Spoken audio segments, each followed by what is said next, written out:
Hello সবাইকে, আমার নতুন একটি ভিডিওতে তোমাদের সকলকে স্বাগত জানাই।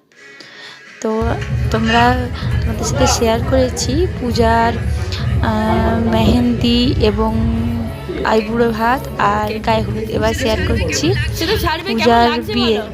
এবার পূজার প্রথমে দেখতে পেলে যখন পূজাকে সাজাচ্ছিল প্রীতম, তখন ছোট্ট একটা ক্লিপ দেখলে। তারপর পূজার ইচ্ছে ছিল আর কি, তখন ওর সাজানোর পর ওর বাবা মা এসে তখন প্রথম ওকে দেখবে চোখে কীরকম লাগছে আর ওদের রিয়াকশান। তাই সেটা একটু তোমাদের সামনে তুলে ধরলাম যে দিদি ভাই আর জিজুর রিয়াকশানটা কীরকম ছিল, আর সাথে বিটু মানে পূজার বোন, ওর রিয়াকশানটা কীরকম ছিল। বিটু বললো যে মাইমা আমাকে একটু বলো যে কীরকম একটু, তো সেরকম। তারপর আমাকে রেডি করলো প্রীতম, আমি রেডি হলাম, বিটু রেডি হলো। তারপর একটু ছোটো ছোটো ছবি তুললাম সবার সাথে, আর তোমার সাথে দেখো ডেকোরেশনটা শেয়ার করলাম। কত সুন্দরভাবে সাজিয়েছিল, খুব সুন্দরভাবে সাজিয়েছিল। তো দেখো প্রথমে ঢুকতেই একটা গণেশজির মূর্তি দেখতে পাবে। তারপর পুরো একদম প্যান্ডেলটা লাইট কাণ্ড, খুব আনন্দ করেছি। আর এবার দেখো ব্রাইডের এন্ট্রির সময় আমরা সবাই নাচছি, আমরা দেখতে পাবে না, আমি পিছনে ছিলাম, ঠিক আছে। এবার ওরা সবাই খুব সুন্দর লাগছে পূজাকে ডান্স করতে, সত্যি যেন স্বপ্নের মতো একদম।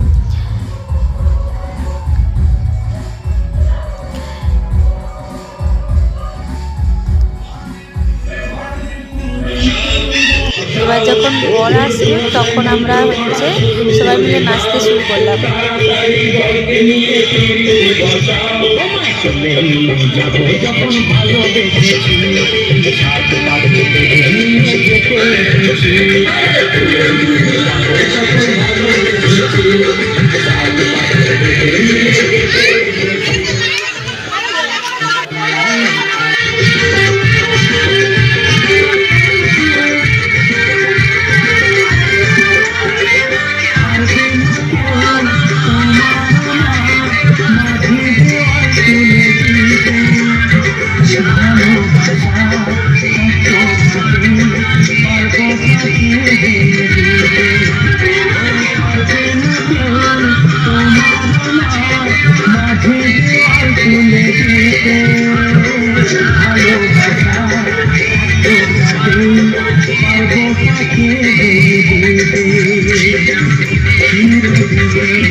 তারপর একটু ঠিক আছে আসছি সবাই। এবার তোমরা দেখে জানাও যে পূজার বিয়ের লুকটা কেমন লাগলো, আমাকে কেমন লাগছে।